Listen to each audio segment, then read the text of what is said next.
Ivona, a imaš doma oro legalis?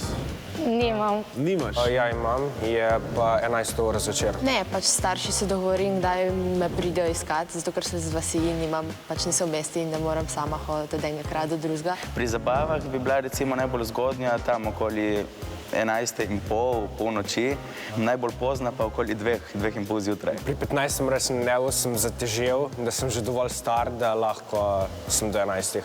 In kaj so rekli starši? Malo so pogledali grdo in pol so rekli, da lahko.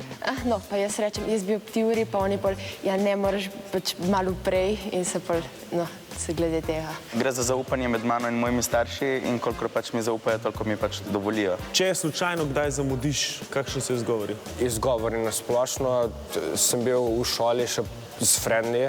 Ponavadi je najbolj tak izgovor, da je pač zabava še dobra in da še ne bi šel domov. In potem prestavljam to uro za 15 minut, 10, 15, 20. Navadno, da sem zamudila bus, kar ni vedno res, ampak ponavadi niso jezni, bolj zaradi tega, ker je doma večerja ali pa kosilo. Pa no, sklopiš telefon pa rečeš, da se je spraznil. Kaj bi se zgodilo, če bi prišla kasneje, če ne bi upoštevala? Pa no, drugič me ne bi pustili ven, pol se začne mama. Ja, drugič ne greš več nikamor. V bistvu v moji družini nimamo nekih kazni, imamo v bistvu vse tako temelji na dogovoru in pač kolikor si zaupamo. Najbrž mi ne bi dovolili, da grem ven s prijatelji. Verjetno, da bi mi vzeli telefon.